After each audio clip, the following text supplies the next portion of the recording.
It's about the restoration of our republic. We want to educate, encourage, enable the power. We stand for integrity, honesty, self-reliance, self-defense, and most importantly, no compromise on our foundational principles. This is America's Voice Now.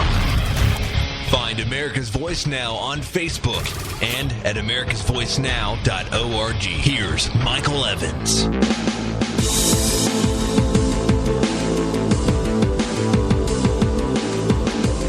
Good morning, America. You're listening to America's Voice Now. Thanks for joining with us. We've got a special guest here this morning that we're going to have a very interesting and lively discussion with. We're going to be joined by Gary Collins. He is the author of Primal Power Method. He is an author and a former investigator for the FDA. He's also an adjunct college professor, and he is a health, nutrition, and fitness expert for the past 30 years. Gary and I have had some previous conversations, and I felt like his program would be a valuable asset for our listeners to gather and hear about. Gary's Primal Power Method is interesting in the sense that I think it is kind of a bridge between what the self-reliant and the self-preparedness movement is about, as well as those people who are interested in politics and pretty much what America's Voice does and talks about on a routine basis. And our goal here is really to kind of bring our listenership an opportunity to hear a little bit from Gary about what the Primal Power Method is and how that interrelates and interconnects back to some of the things that we work with on a daily basis. So, good morning, Gary. Thanks for joining us. Thanks for having me on, Mike. I really appreciate it. Oh, it's great to have you here with us. You know, you and I have had talked before, and I've actually been on or done an interview with you as well. You know, you've written this Primal Power Method book, and you've got a website out there, PrimalPowerMethod.com. If you wouldn't mind, maybe you can kind of just I'm not sure people understand what the Primal Power Method is, and so maybe you can kind of give us a brief overview of that and tell us a little bit about how it works. Absolutely. I'll get into my background. I'll kind of paint a little clearer picture too. Sure. I was a special agent for the U.S. Department of Health and Human Services and the Food and Drug Administration for the last part of my career in the federal government. And I was always an athlete and very health conscious. And I was in my 30s not feeling well while I was investigating naturopaths and holistic practitioners. And it opened small organic ranches as well. And it opened up my eyes to a whole different type of thinking. And I started researching the material, and it got me on to a whole nother kind of paradigm of health, of how I should be doing it. Because I was like, these guys are kind of onto something. Don't get me wrong, some of them were quacks, but that's in anything. Sure. And from that, I was kind of disillusioned with everything that was going on anyway, just in the government and the job. I'd spent almost half my life in the government, and I've watched it evolve into something that I just couldn't understand anymore. And so I felt, it's time for me to figure something else out and do something. And I started, as my research went, I noticed there was two splits in kind of the holistic health world. And it was either books written by PhDs and doctors that no one could really understand, and then they were great books, great references. Sleeping pills made of paper. Yeah. I mean, I used one to hold up my door a couple times. It's so thick, and because it's big enough, it just works. And then the other books is kind of the main paleo movement, which is a great movement, but it's kind of been hijacked by a bunch of amateurs and people who really don't get it. They're very young. Some of them, they've never even had a real job, and now they're touting themselves as paleo experts and health experts. And so you had this weird split where you either had people who didn't know really what they were talking about, and then people who really knew what they were talking about, but they couldn't relay that information to the average person. Right. Well, what is paleo? Paleo is a movement based on the Paleolithic era, or from 10,000 to roughly around 2 million years ago, 2.5, depending who you talk to, that we had a certain type of diet. And it's based upon the principles of that diet of basically eating lean meats, fish, some poultry, very little fruit, no dairy, no grains, and a collection of vegetables and nuts and seeds. Okay. That's basically paleo is a diet. And I don't mean like a diet like Weight Watchers. No, it I is understand. a Sure. nutrition principle is the best way to put it. It's a lifestyle. It kind of is, and that's where the confusion gets put in. It is technically just a diet. It's about eating habits. They never really got into exercise. Some people have incorporated it in, but it's mainly about just eating and incorporating that into your lifestyle. When you get into the exercise, mindfulness, and the mental side, that's why I'm a primal guy, because primal is about bringing in all the pieces into your life. It's about changing your entire life, not just changing your eating habits to be healthier. It's about mind, body, soul, but being a better person, being a steward to, the environment, to other people, to show them what you did, to, pay it forward. Right. And that's what I did. I basically created something that I felt could explain the information in an easy format so everyone could understand it for the most part. Shorten it down, simplify it, put in my 2 cents of how I've made my conversion and what I think of in far as health, nutrition, and exercise. Put in my points because I've been in athletics for 35 years, 36 years now. So I know how to work out. I've got that part wired. It's always the nutrition part that is hard. And so I came up with 5 standard principles of the Primal Power Method. And the first one is knowledge is power. And I say that you can never make a change unless you know what you're changing. You have to have the information. You have to study it. You have to become a student of this. Now, see, that's so applicable in yeah. my world as well, because I promote the same concept to our listenership, which is make sure that you are a subject matter expert about whatever area it is that you want to specialize in, about the areas and the issues that we talk about on a routine basis, so that you have a good, solid foundational knowledge of what that topic is, and you can expound on it, and you have its history and its depth and its philosophy, so that you really understand it. So I fully agree with you that knowledge is power, and the fact that you put it as number 1 on your bullet, your 5 bullets is absolutely true. Well, yeah, that's where it has to start. You have to educate yourself, and that's the one principle that everyone tries to shortcut when it comes to health and nutrition. They're waiting for I call it the Dr. Oz effect. They want Dr. Oz or Oprah to tell them exactly what pill to take, and that will solve all their problems, which is a bunch of BS. Well, it doesn't work that way. Isn't that kind of almost epidemic in our society today that we've got a pill that'll solve this, we've got a pill that'll solve that, we've got everything comes with a powder, a shake, a pill, or just read a book and suddenly you'll be this well-rounded, well-adjusted individual. Yeah, it's the quick fix, and that leads right into my second one, which is avoid extremes. And the extremes are when you're doing that, you're going, okay, I'm going to take this one pill, and no one ever just takes what's written on the bottle. They go, well, if 1's good for me, 5 must be That's really the American good for way. Yeah, let me overdose on this stuff. Anyone remember ephedra? Yeah, I mean, I knew people who were mainlining that stuff. I knew people who would snort it. So trust me, I never messed with that stuff. But that's part of it, is thinking that if I can cut corners, I'm gonna leapfrog ahead. And it's like, no, avoid that. Don't go to extremes. Stay concise, stay in the middle of where you need to go, and take that path, but do it in incremental steps. And I'm going to show you the steps, and I'm going to show you what happens during these steps. And the third one is keep it simple, which goes right along with avoiding extremes. And it's never overcomplicate things. We overcomplicate everything in today's society and today's life. Yeah, it's analysis paralysis, right? Oh, yeah. And I mean, people go, I worked in the government, guys, for a long time. Trust me, I know this topic well. KISS, keep it simple, stupid, was a military term. And I used to laugh because I go, that was the farthest thing that we ever did in the government. It was the complete bipolar opposite of it. We made everything complicated. It's the mantra that no one followed. Yeah. And I always told myself that once I leave, whatever I do, it's going to be based upon simplification and making something easy. And that's why I use that is I give you the steps, and I don't convolute them. I don't make them overly complicated. I'm not trying to sell you 50,000 products that you don't need. I want you to read my book, give you suggestions on supplements. I sell them as well. I sell exercise equipment because I use them, surprisingly, before I ever sold them, the same brands.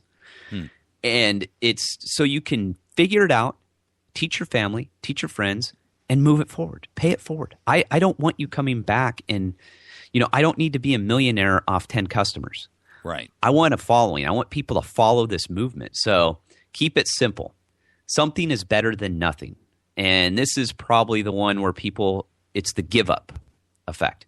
Right. They think, well, like the holidays is famous for this, is that it's the holidays. I've done it. Screw it. The next 4 weeks, 6 weeks, I got office parties. I got Thanksgiving, Christmas. I'll take care of it next year. Once New Year's resolution, everyone does that. They gain 10, 15 pounds in that short period of time. Their health is miserable. They're fighting all kinds of ailments, and they basically give up. So I tell people, do something every day, no matter how small it is, no matter what you have going on in life. And that's where I created a workout survival kit that I kept in the back of my government car. And I had one in my office was no matter where I was, no matter what time it was, I could get some exercise in. That same principle applies to the other side as well. People will start, working out, or they'll start on a diet, and they don't see instantaneous, immediate results. And they say, okay, this doesn't work. And they just quit. And instead of recognizing that something leads to, over the course of time, you're going to improve your situation or your knowledge or, your condition or whatever the heck it is that you're working on, instead of recognizing that it comes in small steps and it grows over time. Knowledge is the same thing. That knowledge is power from your first bullet point. That's the same thing. You're not going to become a subject matter expert overnight. You have to give it time. You have to take the time to learn it and study it and ruminate on it and, roll it around in your head so that you fully understand it and look at it from multiple angles. And so that same principle of something is better than nothing, just because you don't get an instant result that, today you're a fat slob and tomorrow morning, you're ready for the cover of Men's Health magazine. Doesn't mean you shouldn't. You shouldn't continue. And that's and then it ties right into the fifth one.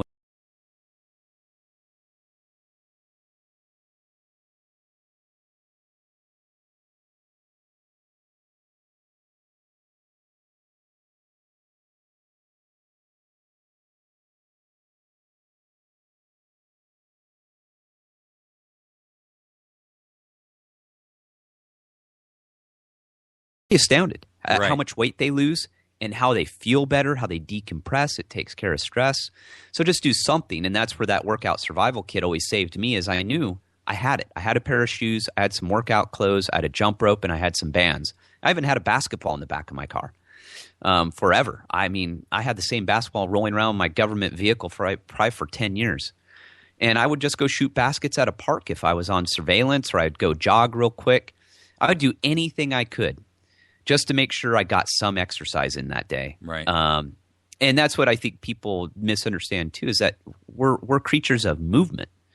We're meant to move. That's how your lymph nodes work. So that's how lymph node gets through your body to bring nutrients and to get toxins out. Is lymph is moved by your body moving. Right. That's kind of that whole take action today and everyday thing, though. I think that is an American problem, right? Is we have a hard time getting started. We know we need to do something. We know we need to take action. In my arena, it's, you've got all the examples around you that you need to see how far down the rabbit hole we've fallen as a society, as a nation of laws instead of a nation ruled by laws of men. And yet, again, it's the same, convoluted principle. They know they need to do something, but they don't know where to start. Yeah. And so I guess I would start with asking you, how do they start? In other words, assuming they recognize that there's a challenge and they want to take some action on it, they've read your book, what do they do to utilize the Primal Power Method, and how do they get started? How do they get the ball rolling, right? Well, the easiest way, and that's why I wrote the book. The book comes along. I also sell a recipe guide that's very short and concise, and they're all my recipes, not stolen off the internet and put in fancy pictures. These are recipes I created because I was in a rush all the time. I had to shovel food down my throat and get going. I didn't have time to cook a 10-course meal. But the thing is, people are amazed. They taste really good. They're really healthy because I don't just want to eat to eat. You got to enjoy it. But I say start with the books, and I tell a story. I don't write in the third person. I write in the first person. I'm telling you a story about my venture and other people that have experienced the same things as me. And the easiest part is to get the mental aspect, is to understand that change comes from starting with your mind and your attitude. If you don't have that straightened out and you think you're just going to change to lose weight and look good in a bathing suit, well, guess what? You're going to fail. And it's almost guaranteed. You have to be ready for change. And it's just like anything in life. You have to mentally prepare yourself. Sure. And from there, you take the steps that I give you. And the steps for most people are completely unorthodox because what I teach is the opposite of what is considered healthy in our mass-produced food pyramid, in our agriculture industry, the food industry in general. Because what we've been taught on consumerism. That's what all America is based on today, is consumerism. Right. You have to consume a product. 70% of our economy is a consumerism. Yeah, and that's where our obesity epidemic has spawned from, is that food companies, drug companies have realized that we got to keep you on our products in order for us to make billions and billions of dollars, because we decided that we don't want to just make a profit. We're greedy. Well, we want to pilfer everyone. Well, it's not even that, though. I look at the food pyramid that I learned when I was a kid, and you're supposed to have so many servings of bread or grains, and you're saying don't eat grains. You're saying don't use dairy. To a point, and that's where Primal's a little different. Paleo is no grains, no dairy. Primal takes a little twist on it because our attitude, my attitude, and the people who follow what I follow, is that dairy has been around long enough. And not only that, but if, say you were out hunting 1 million years ago and you killed a pregnant animal, I'm pretty sure they consumed the milk contained in that animal. I see. Right. They never let anything go to waste, but it's whether you can tolerate it. Well, people have been milking goats for a really long time. I mean, we may not have had cows out there we were milking, 1,000 years ago or 3,000 years ago, but people have been drinking goat's milk for a very long time. Yeah, and people are surprised I do this because I'm pretty much dairy intolerant. I can't consume a lot of dairy. I can consume raw organic cheese because it has all the enzymes and pre-digested, and it's obviously got a lot of probiotics in it and good bacteria to help digest it. But I can't do milk. I mean, I can drink it. It won't kill me. But if I continue to consume dairy products, I get an inflammatory and allergic response that will build up over time. But I'm not going to poo-poo and say, no, you can't have milk. I can't have milk. Most people, like in Northern Europe, have the enzymes to process it. They can consume it without any problems. And that's kind of where I fall. And then on the grains, I'm like, well, if you properly prepare them, through fermentation, sprouting, soaking, but there's the catch. That works if you have a traditional heirloom grain that's been around hundreds of years, which is impossible to find in America today. Right. Today's grain has been hybridized so many times over to contain maximum gluten, maximum carbohydrate, and sugar that it's going to make you sick no matter how you prepare it. Well, there is no way. It contains these chemicals that protect the seed. They're all seeds. And they're not meant to be digested. One of the things about the movement that, predominantly I fall under is that a lot of the folks are very upset about GMOs and the invasion that they've made into our food supply, not just on an economics perspective, but the fact that, in my home state, as an example, our senator is the guy who wrote the Monsanto Protection Act, right? And he's a Republican, Yeah. What? Yeah. So, yeah. I mean, here's a guy who wrote a bill that literally gives Monsanto protection from not only criminal and civil charges held against them for their product when it proves to be dangerous, but also legislatively. So they have been given – it's the first time in history that a single company has been given, one, a pass legislatively, and two, a pass from a prosecutorial standpoint for a product that we know to be dangerous. I'm stunned by it. And so when we talk about GMOs, recently in Washington in the last election they just had, they were trying to put GMO labeling in place. And, from my perspective, I just want to know what's in it. And if there's a genetically modified product or an organism in there, I want to know about that. And I think I have a right to know about that. I mean, nobody stood up and said you can't label cigarette packs. That if you smoke these, you're going to die. Yeah. So I mean, there is complete irony in it. It's all we're asking for is just to be informed. If it's so healthy and so great, why can't you put it on the package and let me know about it? Right. I mean, I recall when I was younger, the big thing that they had to start putting the calorie count on there and how many, the vitamin content and how much riboflavin was in there or whatever the heck it is. I remember that, and they made a big deal out of it. Now when it comes to trying to at least find out what kind of genetically modified products are in your food, it's like, oh, no, we can't talk about that. I don't understand that. Yeah, and understanding GMOs, because it's very confusing on what a GMO is. And what I tell people, the way it's primarily classified, how we need to know it as a citizen, is that it's just basically making crops resistant to pesticides and herbicides. That is the primary role of genetically modified seeds today. There are others. I mean, they change the genetics in there to, try to stop certain allergens that affect people. But primarily, that's what Monsanto does. It's to create, because they created Agent Orange first. That's what they're known for. Right. And they use the same active product that they used in Agent Orange in Roundup. They're the creators of Roundup weed killer. And we wonder why people are literally in droves stepping forward and saying, I've got cancer, I've got diabetes, I've got Alzheimer's, right? I mean, all of these things are, you can't tell me that it's just better diagnoses these days. I don't buy it. The truth is that more people have it. I mean, granted, we have more people, but look, let's just be candid. You can't sit there and try to say that the health of Americans has not dramatically declined overall in reference to all this garbage that's in our food. I mean, if you look at the product list that's of chemicals that is in our food, it's frightening.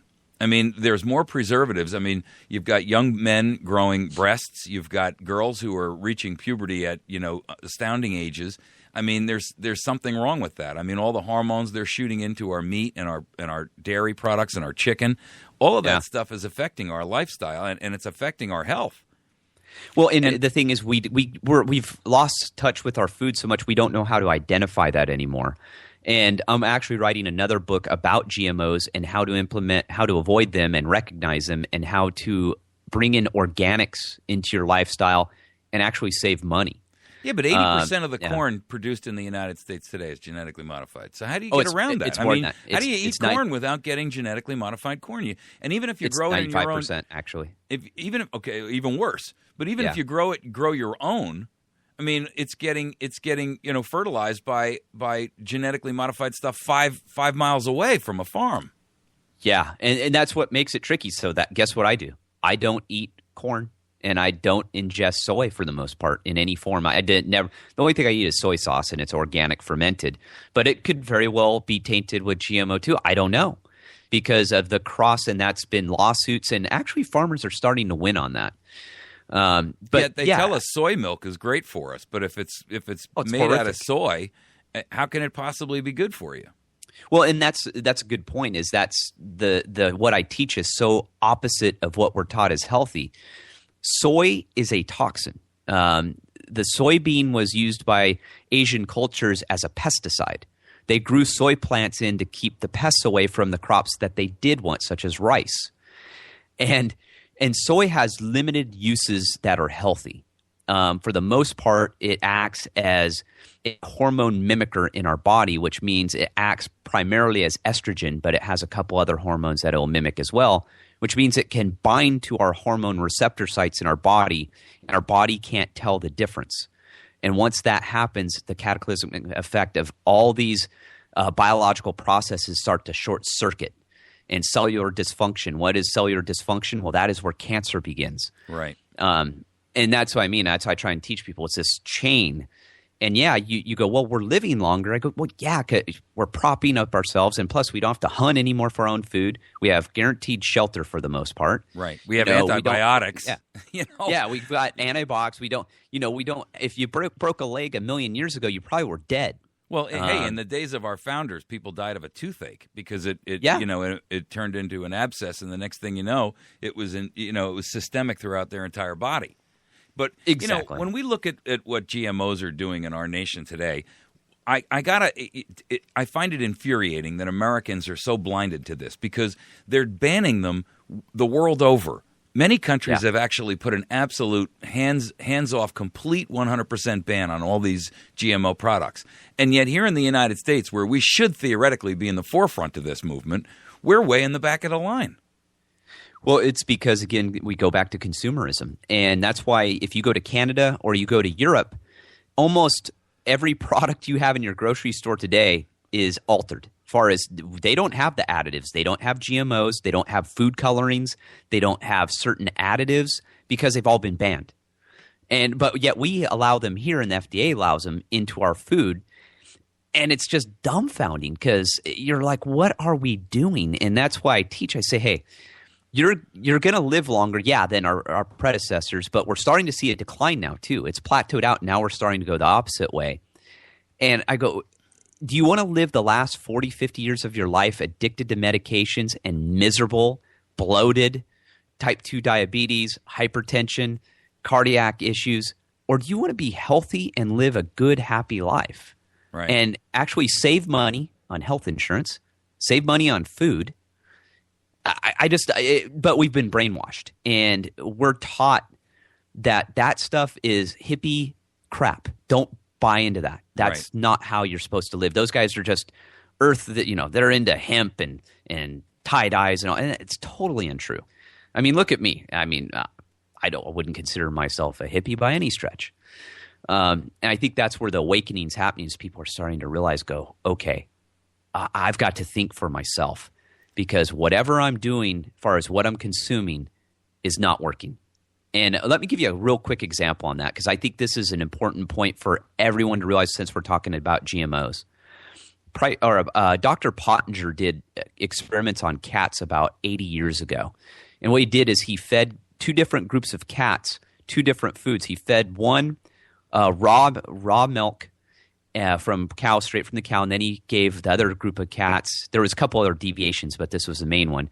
The other cats basically pasteurized milk where they'd heated it up and killed and denatured all the protein.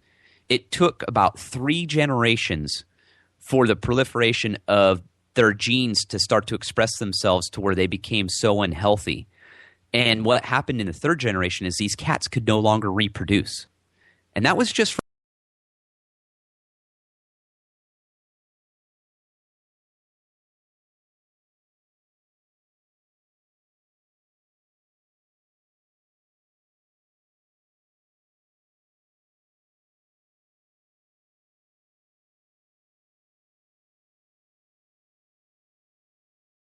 okay, well, guess where we're at right now? And I think this is a perfect example of where our health is and where it's going.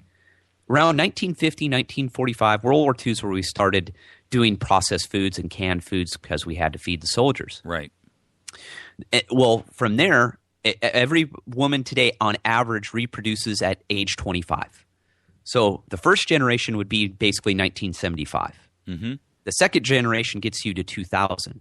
Well, guess where we're at right now? We're dead center of that 3rd generation. We're right smack in the middle of it. And we wonder why our birth rate is falling. Exactly. And now the 4th generation is the one where we're going to see the healthcare system implode. That's where it's coming. Just in time for Obamacare. Oh, and I kid you not. I mean, it is so obvious to me because I'm in it, and obviously I research this stuff all day. I write about it. But to the average person understanding that drugs do not fix problems. What they do is they alter a metabolic pathway. They're targeting a specific gene.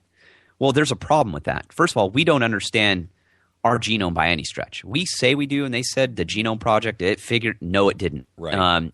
We have about 25,000 genes that we know of, that they know of, that they found. Well, each one expresses itself 10,000 different ways, each gene. So if you were to multiply 10,000 by 25,000, that's 250 million variabilities of gene expression. And you go, well, that's a lot, but you could probably figure that out with a high – well, wait a second. That's if each gene only responded in a certain way, one way. Right. Well, we know that doesn't work in that it only affected itself and didn't affect all of the other genes. So we don't even understand how that works. So now you have to multiply it in a totally different format. You got to go 25,000 times 1 plus 25,000 plus times 2 plus 25 until you get to 10,000. Well, that's trillions and trillions of different variations. Sure. And different expressions. And pretending that we understand that is the equivalent of asking a caveman to design a nuclear power plant and expecting nothing to go wrong, right? Yeah. This drug is basically targeting one gene expression, and once it targets that, it changes that expression, and that's why you have why you have to look up, the causation and what the symptoms are and what the reactions are to a drug, because now it affects another pathway. So you got to go take another drug to counteract all those side effects. And it ends up being about 3 drugs on average that you have to take to counteract all the things that the first one did. Right. And so, that's exactly the problem is you get one pill and then they tell you, well, you got to take another pill to fight the symptom of the one pill that, you got to have. And the next thing you know, you're 5 pills down the road, you're sitting there and we don't even – and, of course, each of them has an effect. I'm so frustrated with the idea of people who are doing a lot of prepping too, and they are building up these massive food storage facilities and things like that, and they're in a lot of cases they're making sure they're well armed and they've got plenty of ammunition and they've got plenty of medical supplies around, and then you look at the food that they've got there and you think, man, the truth is at your present weight and your present health condition, if you carry a bucket of water a half a mile, you're going to keel over from a massive coronary. And when I look at that, I think there is definitely a bridge, right? And you and I have talked about this concept before. There's a bridge between health and self-reliance and self-preparedness, and even a bridge between clear thinking so that you can be a critical thinker regarding, the political realm that I'm in, right? And I hear a lot of people in your arena and a lot of people in the prepper world or in the self-reliance movement who say, well, I'm all into this. But when you talk to them about politics, they glaze over and they're like, oh, man, I don't even want to deal with that issue. It's almost like that, what are the 2 things you don't talk about at a party is religion and politics, right? Yeah. But the truth is they're all tied together, and they are tied together in the sense that I look at a prepper and I say, well, you're not interested in politics, but the truth is you're prepping because you're terrified of what's coming because you haven't paid enough attention to politics in the first place.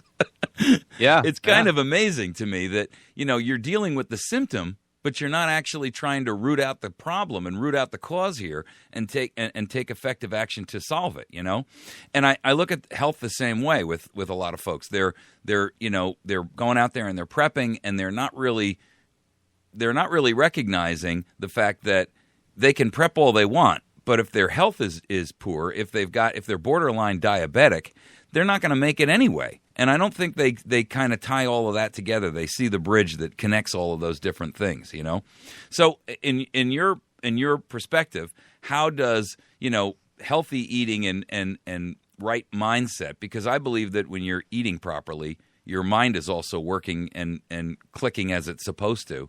How does that tie together with what you're doing here with Primal Power Method? Well, it's a direct correlation because the way I explain it to my clients is that your brain and your gut are tied together through the vagus nerve. That's how you communicate. 85% of your serotonin is made in your gut, not in your brain. See, we've always been told, well, part of our problem with depression today is we just don't have enough dopamine, enough serotonin primarily. Well, serotonin's made in your gut. So if you're unhealthy and you don't have the proper nutrition and the way your gut works through bacteria, you need to have enough bacteria. You're actually 10 to 1 bacteria to cells, which people have no clue. We're trying to kill every type of bacteria, which we're killing what keeps us alive and fights disease and helps process food and gets rid of, heavy metals. And so you have to they tie together. So you have to mentally say, okay, I need to make this change.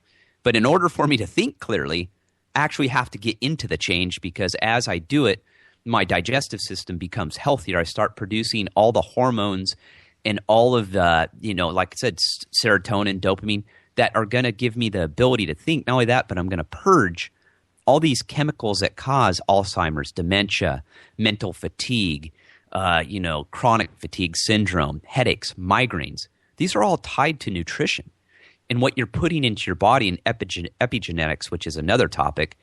And so I tell people, once you start to make this change, you're going to be surprised at how clear your thinking becomes and how you're able to make better decisions about finances, about life, about relationships, dealing with your children. What people are amazed at how their children's attitude changes once they change their diet. I mean, kids who are totally unruly, they just couldn't control them. Well, it's because they're sick.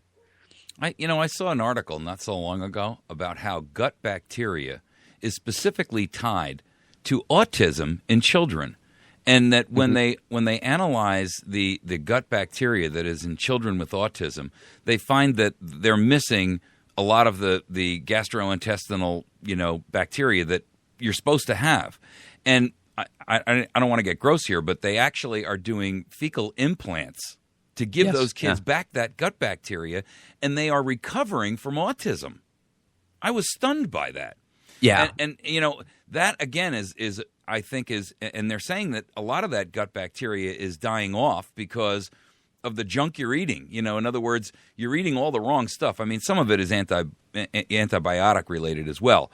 But there was one article I read about this young girl who was like 12 or 13 years old, and she'd taken this, I've forgotten what it was, some antibiotic or something for something else she had. And literally she became almost autistic afterwards. And when they reinstituted the gut bacteria back into her, and they did it orally, not the other way. But once they did that, she literally recovered to the point where she's back in school. I mean, she's a normal kid again. I was stunned by that.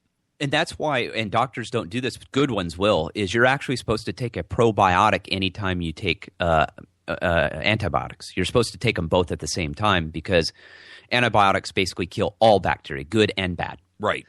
So what happens is it ends up anyone who's done a lot of doses of antibiotics tends to have a lot of digestive issues, a lot of irritable bowel syndrome. It can manifest itself into Crohn's. I mean, our bacteria, you have about 3 to 4 pounds of bacteria in your colon. That is where those bacteria live, and they call it your second digestive system.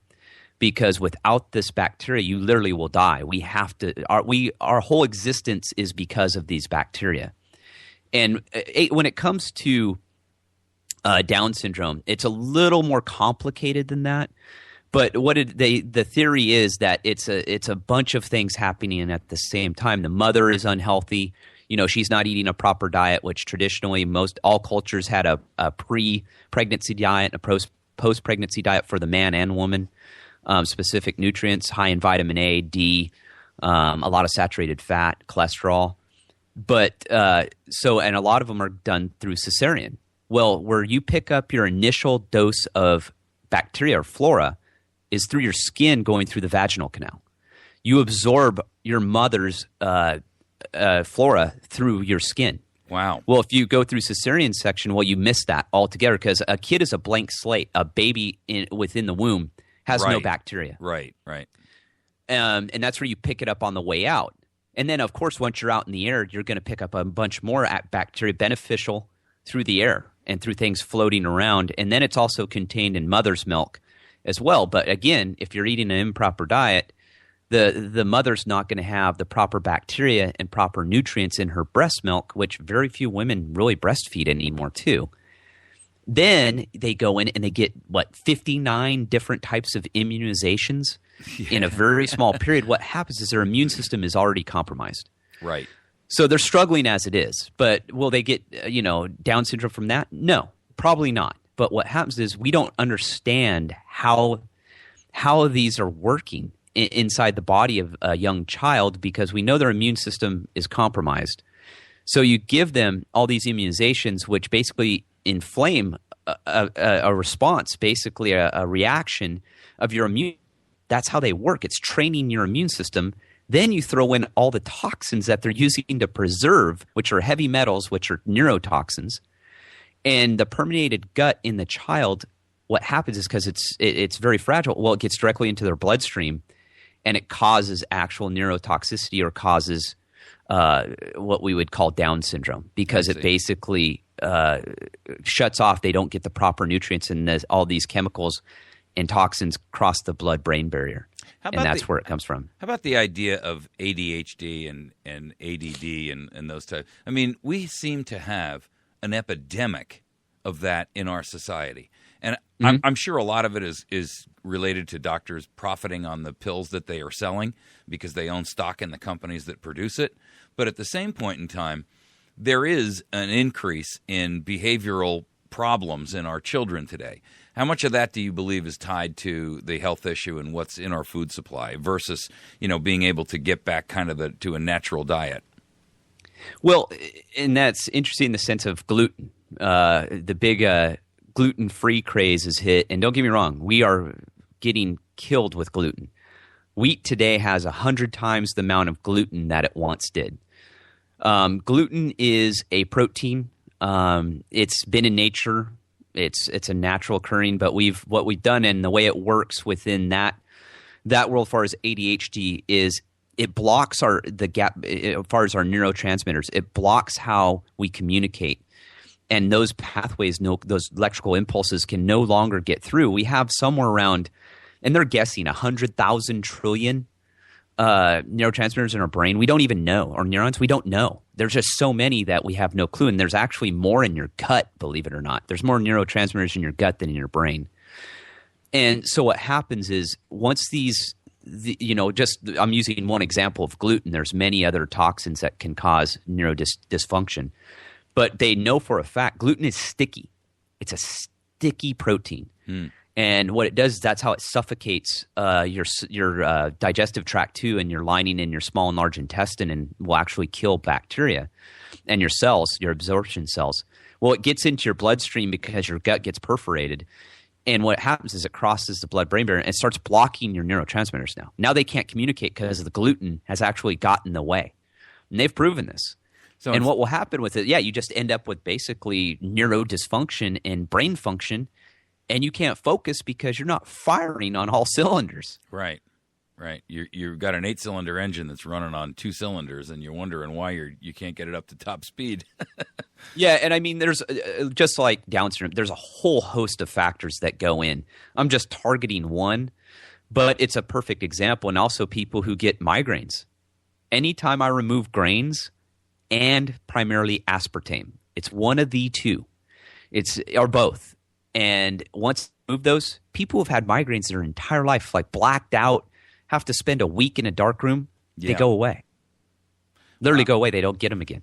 So let me just kind of drag this back to the point where our listeners can kind of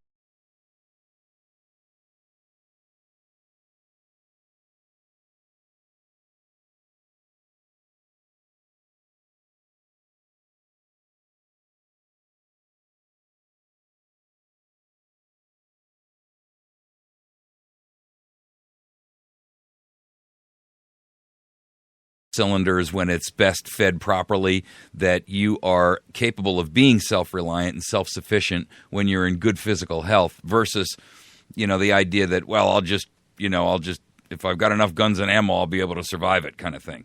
How do you suggest that they get started? The easiest way, and it's the toughest way, but it's the way that works, is I tell them, first of all, do your research, but it always starts with a cleanse. And I'm not talking about one that you buy with Julian Michaels on the cover. It's a whole foods cleanse. Right. And because what it does, it teaches you two things. It teaches you that about food. You have to actually identify food now, because a real cleanse is about 10 to 14 days and you eat food. You don't starve yourself or drink juice. You eat organic foods, and you usually eliminate, depending on the cleanse, the one I followed was you eliminate all dairy, very little meat, and all the meat you eat is in the form of fish. I did eat some eggs. I added some of that in. Do you have some recipes? You have to go out, you have to some go recipes on Primal Power Method for that? I do not, because it's such a tricky subject that I've been trying to work on it and try and explain to people how to do it. I need to get better at that. But what I do is through the Primal Power Method is basically I take you through a slower detox. Oh, okay. All right. Yeah, so, yeah. In other words, instead of trying to crash it, do it Yeah. again using your 5-point your 5-point principles of start here, knowledge is power, avoid going to extremes, keep it simple, something's better than nothing. In other words, take it a little bit at a time, and then take action today and every day. Yeah, and where you're going to start is by removing basically grains and sugar. Not all at once. I don't prescribe to that at all, because sugar is a very highly addictive substance. So that's where we always start. As I say, you need to reduce your processed carbohydrates, primarily in the form of sugars and processed carbs and processed foods. And once you start to do that, the detoxification starts to take off. You're killing me, because you're ruining my morning coffee now. And there's nothing wrong with that. And I tell people, if you put in a spoonful of pure cane sugar in your coffee, not going to kill you. What's going to kill you is when you go buy that dehydrated fruit that everyone tells you is so healthy, that literally has 10 teaspoons of sugar per serving in it, because they coat it with sugar, so you sit there and you pound the whole bag. So not only are you getting the sugar that's in the fruit, which in another form is fructose, which is story for another time. It interacts in your body totally different from glucose or our table sugar, which is fructose and glucose, right? Which is sucrose. And yeah, what we're doing is we just overconsume, and you can never start the process of cleansing until you start removing those from your body. But once you start changing, and I give all the dietary changes in there, I tell you exactly what to do, what to take out, what are good foods, what are bad foods, good carbs, good fats. You increase your fat intake, you decrease your refined carbohydrate and sugar intake. And people just from that will lose 20 pounds in 4 weeks. Wow. I kid you not. Because what happens is when you live on a high carbohydrate diet, which every American does today, first of all, it's highly inflammatory, which means there's a lot of inflammation going on in your body, because sugar is highly oxidative, which means it is inflammatory. Right. It causes no wonder inflammation. Your joints ache all the time, right? Exactly. That is a direct correlation of over-consuming sugar. And there's some other things that go on in there, but with that, and then upping your fat, and people go, wait, whoa, hold on a second. What do you mean eat more fat? That's going to give me a heart attack and I'm going to die. No. Think of it this way. Your body stores fat as saturated fat for a reason.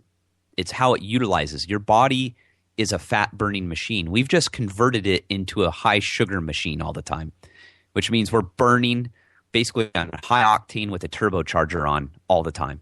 I see. Fat is a slower metabolizing energy.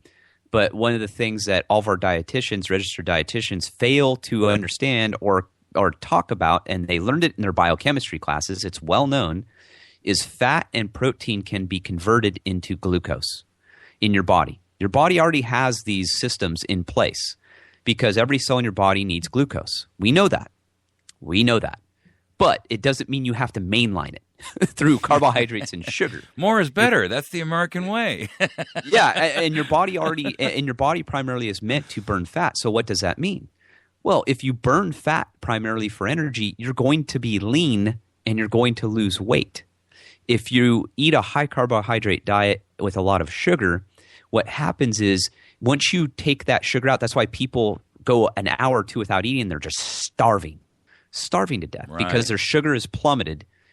And then your body says, okay, I need to get that sugar back. Well, and if you don't do that, what your body does is go, okay, I can't get this sugar, access it anymore from fat because of a hormonal responses. When you're high sugar, high insulin levels, you can't access fat storage to burn.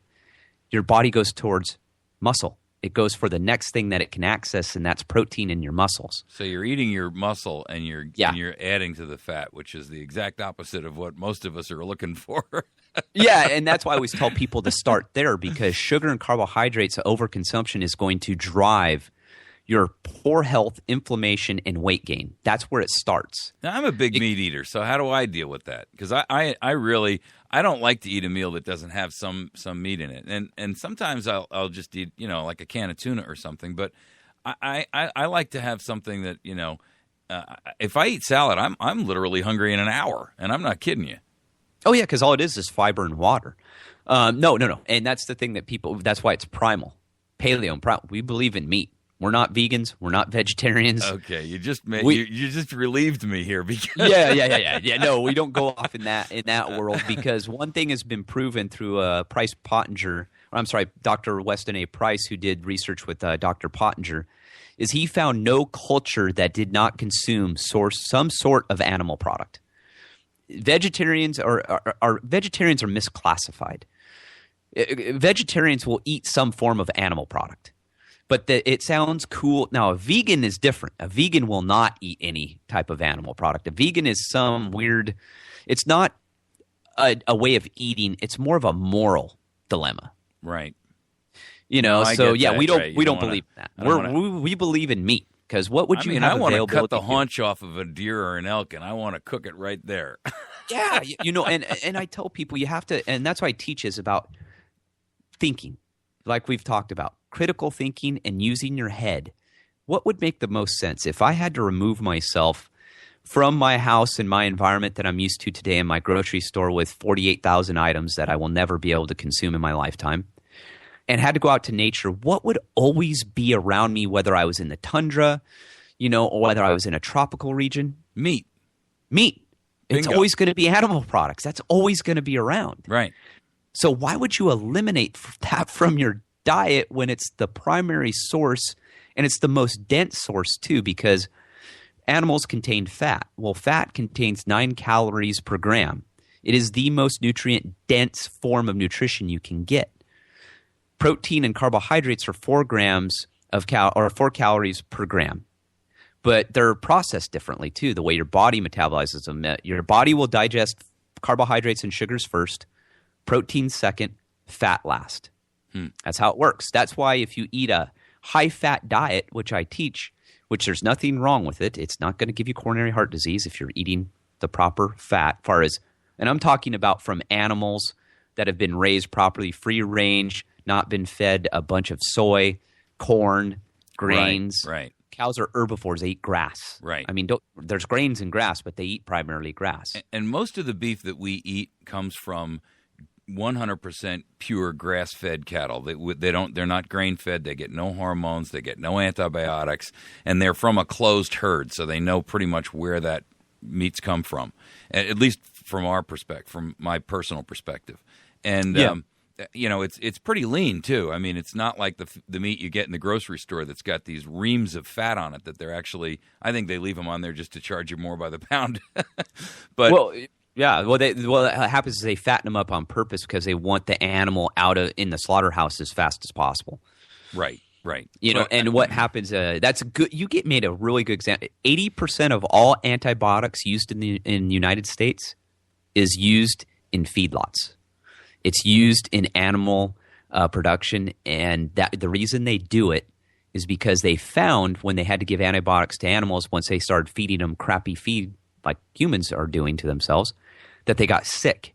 So they started giving them antibiotics because herbivores aren't, they're ruminant animals. They're meant to eat a certain diet. Once you start feeding them corn and things they've never eaten before, like soy and everything else they throw in there, well, they would fatten up. So it was cheaper for them to give them antibiotics than to feed them. It's almost funny because they go into the feedlot and literally before they're killed, they're ready to die anyway because they've been they've been gorging them on this stuff that is not a part of their natural diet. They haven't had grass in months. All they're getting is grain and corn and all of this junk that really isn't intended for their diet. And not only is it not – that's not only is that not considered, but then they're getting the GMO products too because a lot of GMO products are made to feed our animals. Let's pour some gasoline on top of the fire now that we've got it going, right? Yeah, it's the perfect storm. It really is. And I teach people – I have a food pyramid in my book, and I also give you a shopping list. So, I mean, I outline everything for you. So you're not guessing. Right. I give you all the tools you need to understand, but to start, like I say, you got to look at food differently and you got to look at a grocery store differently. So it's turning your paradigm completely upside down and going, okay, everything I've been taught is wrong. High carb, low fat, moderate little protein. Well, you flip that upside down. It's supposed to be the complete opposite. Well, now, so let me just jump on one other topic because we've got a few minutes left, and we're getting short on time here. We've got about 5 minutes, and one of the things that I noticed when I was on your site is that you were talking about why you should never buy supplements over the web on like Amazon or eBay. And this was a must-read. I mean, it was a pretty heavy-hitting article. Can you explore that a little bit with our listeners and explain what that means? And I've kind of seen some other stuff out there about it, and after reading your article and reading some of the other ones, I was a little. It almost looked like they took your information and kind of wordsmithed it a little bit. But maybe you can kind of give us an overview on what this means and why it means and why this is so dangerous. Yeah, and that's what makes me unique with my background. That's why I know you saw probably the same article I did today on Natural News. Right, just so I did, happened to be almost identical to now, what I'd read yours about a week ago, and then I looked at that, and I'm reading that other one, and I'm like, I think I've read this before. Yeah, it even follows the same path as mine. But I'm the only one, and I'm trying to make it clearer. So people are starting to hijack my article, and here's the thing. Hello. No one can intelligently write about that unless you're me, because I'm the only one who has my background who is on the inside. I'm the only one who knows these facts. Right.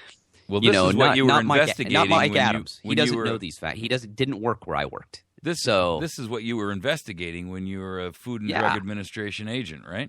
Yeah, that's what I mean. So when I see people writing about this, I go, where are they getting this information? They're obviously going to my article, pilfering it, and then trying to rewrite it as their own, because that article is unique to only me. No one had written about it before until me. Oh. And what it was is through my investigations, and I'm also carry practitioner-grade supplements I use for my clients and that I sell, and I do it for a reason, is that the industry is full of crappy, fraudulent supplements. I'm talking the legitimate ones are bad enough.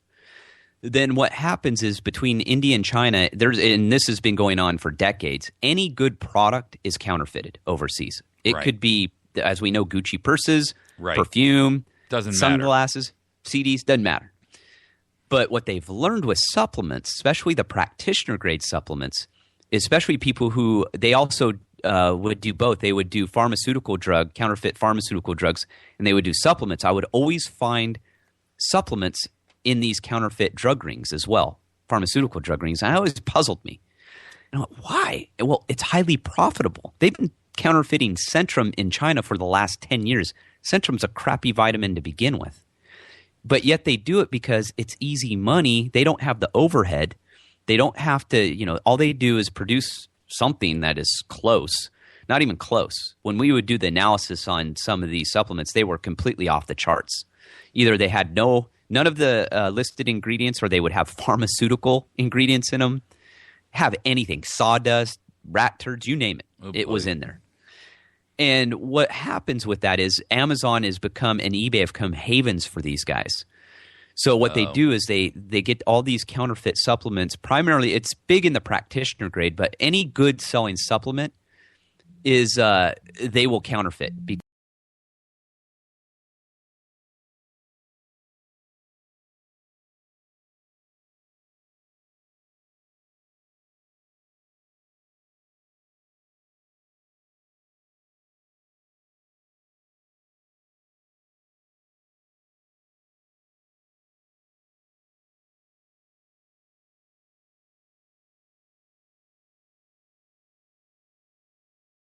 Is they grab that supplement, they counterfeit it. It's easy to get the bottles. They have labeling processing plants all over the world that literally do nothing but print counterfeit labels for products. I kid you not. That is their whole existence. Well, if they can print dollars over in North Korea, I'm sure they can reprint a label that says Centrum on it, right? Exactly. And, you won't know as a consumer. I can identify almost any counterfeit label because I know what I'm looking for. But to the consumer, you'll never figure it out. And this isn't just, what happens is that Amazon's an easy place to put it because they put it on for like half the price. That's a dead giveaway. I tell people, I go, if you've been buying a product at a certain price for years and then you see it on Amazon for half, right, you might not want to buy that product because I'm going to tell you, I can guarantee it's counterfeit. Why aren't the alarm bells going off in the back of your head? Yeah, and especially with the practitioner grade ones, because practitioner grade supplements are very expensive to make. So they make more money off practitioner-grade supplements than they will off pharmaceutical drugs. Because think of like Prilosec, now that Prilosec's over the counter, it didn't used to be, but something like Nexium. Well, they make more money off the counterfeit supplement, which it's much less risk than they will off the actual prescription drug. Right. So, I mean, we're talking the mafias, Russian mafia, the Nigerians are into it. The Chinese mobs, they're all in dope. It's better than dope. They can actually make as much money on that as they can on selling, heroin or cocaine or something along those lines. Yeah, and I mean, don't get me wrong. I'm glad Mike Adams put that article out, but I just wish he would have given me a little credit or at least mentioned me in it because he didn't come up with that on his own. But he kind of did reinforce what I've been telling everyone is, hey, there's certain places you don't want to buy supplements. Well, you offer supplements. You have a store on your site, and I know you have your book there, but it's also available through Amazon. Yeah. Are these supplements that you personally are involved with, so that you know the content or the quality of them? And I guess as an FDA investigator, you've made sure that you're doing some good quality control testing, right?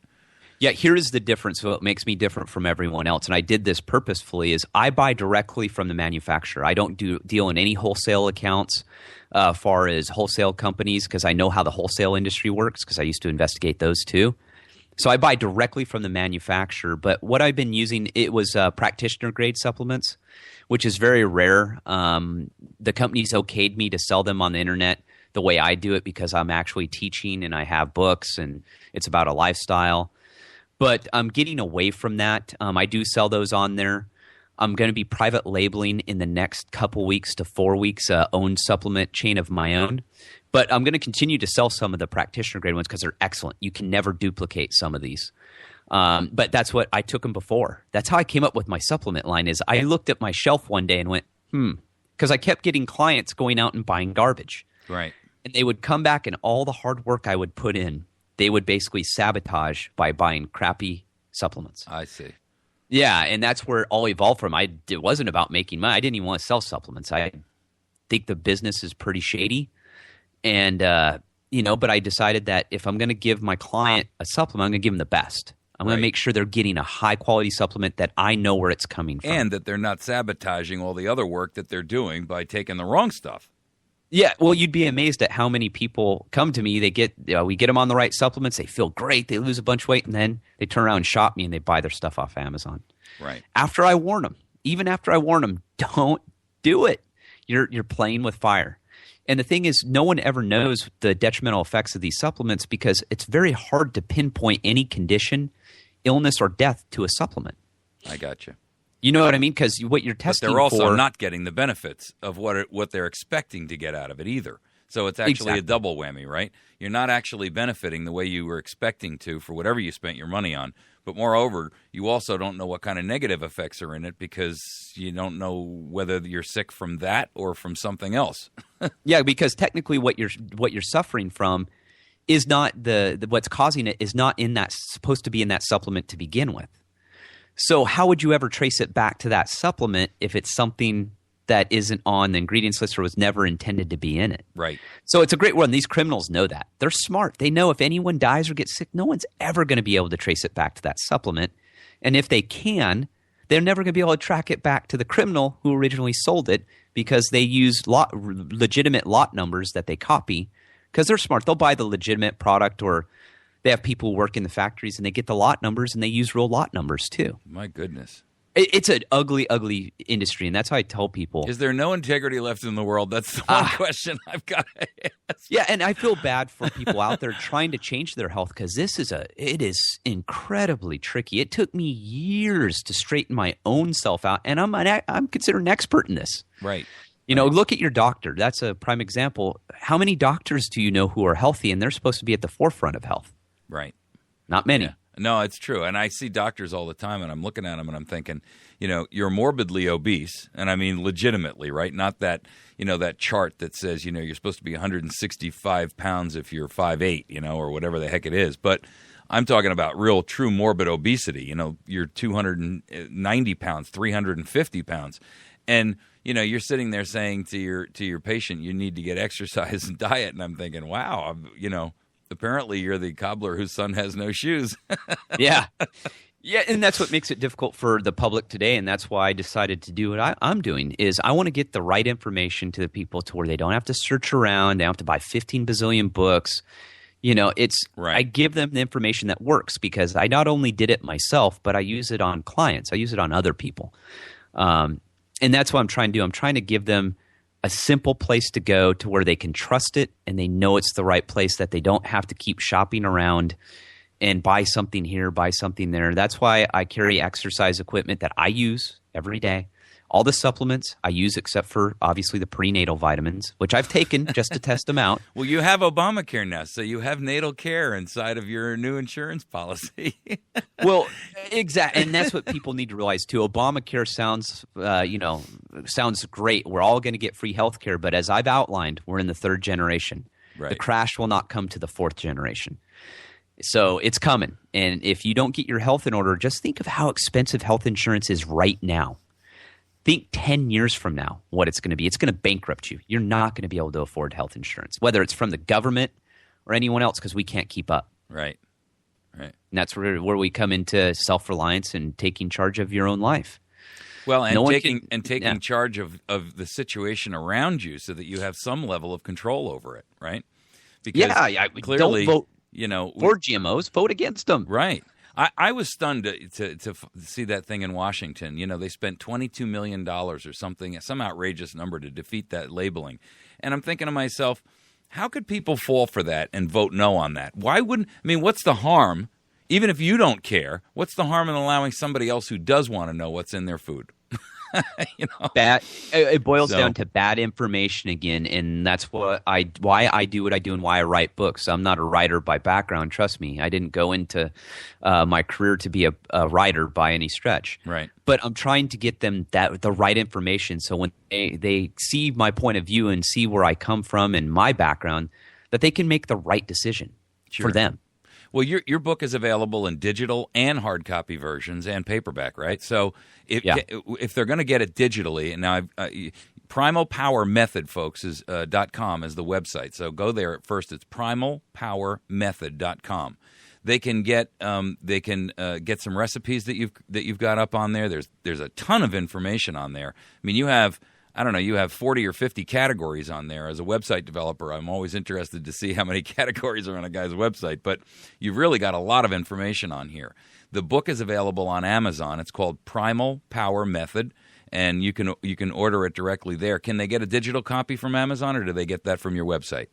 You can get it from both, and that's I've made it very accessible. You can download the PDF version from my website. Okay. And on Amazon, it's available in Kindle. So any kind of reader you have, you can get it in digital format. Well, tablets are so popular these days, and heck, a lot of people read on their phones. Some of these phones have gotten big enough that they're almost tablets. And that's why the PDF works real well too. Is you don't even need any special software; you can read the PDF right on your phone. Exactly, it's a free reader. So. Well, that's great. Yeah. I'm very impressed with what you've done. You and I have had a couple of good conversations. I'm really impressed with what you're doing and the way in which you're kind of trying to change.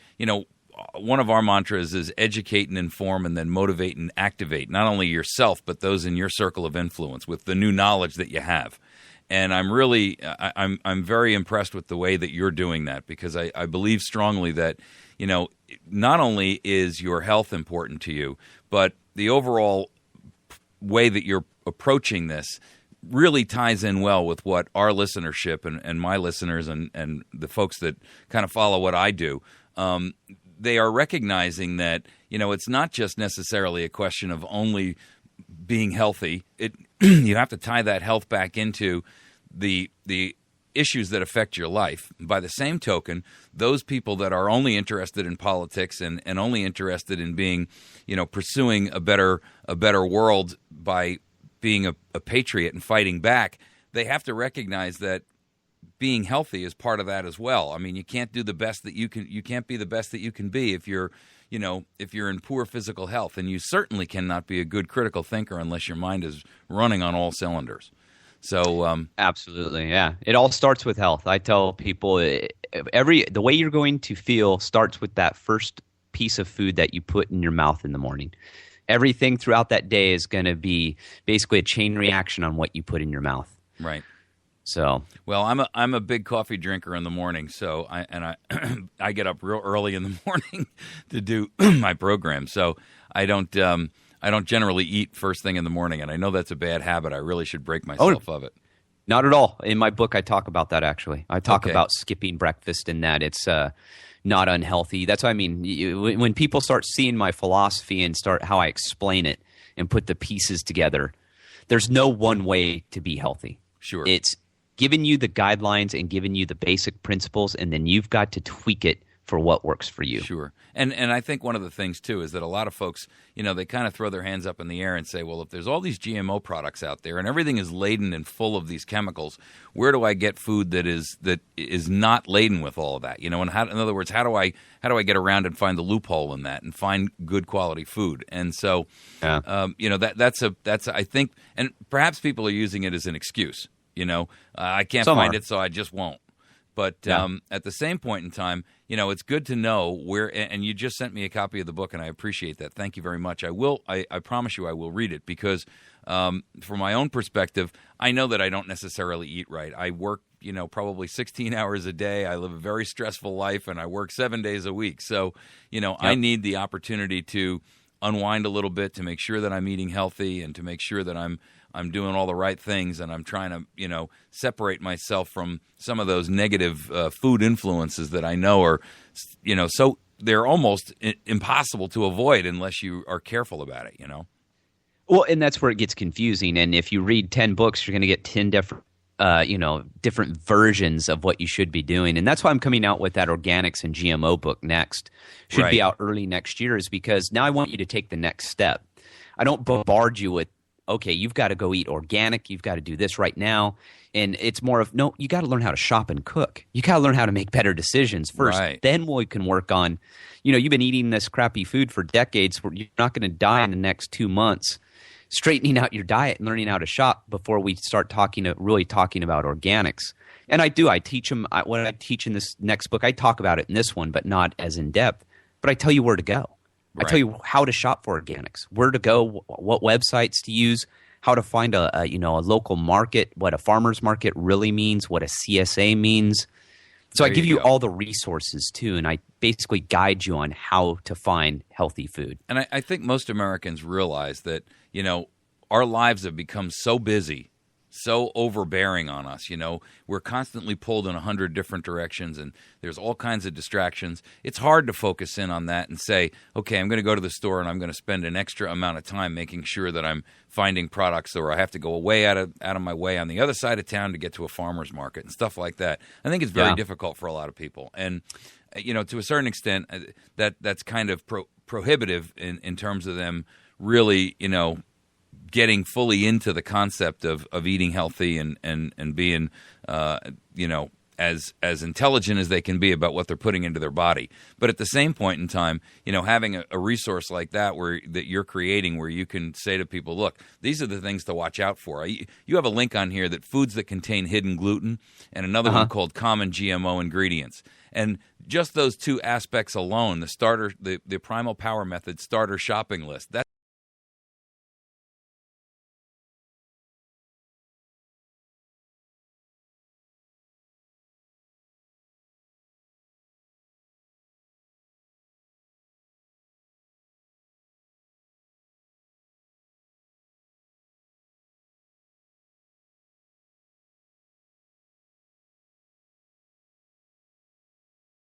shopping list, folks. I mean, there you go. That's exactly what we're looking for, is somebody who's done the research so you don't have to, right? Foods and I that give away for free. It doesn't get better than that. I'm not trying to charge you for it. I want you to get your hands on it and start making the change. And I think what I do that for is I want people to see that, hey, I'm not just some huckster. I'm giving you stuff for free that literally will change your life. There you go. And they're included in the book, so you have it in one resource. And I'm going to leave them with this. Once you change your life and you start eating properly, you will spend less time worrying about food and worrying about your health than you've ever done before. That's the thing. People think they're going to stress out because they got to spend all their time shopping. It doesn't work that way. First of all, you're going to eat less. You're going to be healthier. And you're going to be going to the same places to get your food all the time. It simplifies everything in your life. Right. Absolutely. Hey, listen, what a great opportunity for my listeners. Thank you very much for spending the time to talk with us about this. I think that, you've probably opened up some eyes and definitely gotten some ears here who will pay attention. Folks, I encourage you to get over to PrimalPowerMethod.com. I would jump on that Start Here button after you've kind of gotten a little bit of an introduction and jump down there to that list and start using those materials that are there. The food pyramid, the starter shopping list. There's a whole list of foods that contain the hidden gluten we're trying to avoid. I mean, it would take you a year's worth of research to figure that out. Common GMO ingredients and all kinds of other resources there. So make sure that you're utilizing these resources to the best of your ability. And I'm very, very appreciative, Gary, that you were joined with us today. Thank you so much. Oh, thank you for having me on, and I really appreciate it. And I hope your listeners really learn something from this, and they can take that this isn't just about nutrition; it's about life. So, absolutely. Well, thanks very much, and we'll talk to you shortly. Thank you. All right, folks. It's about the restoration of our republic. We want to educate, encourage, enable the power. Okay, Gary.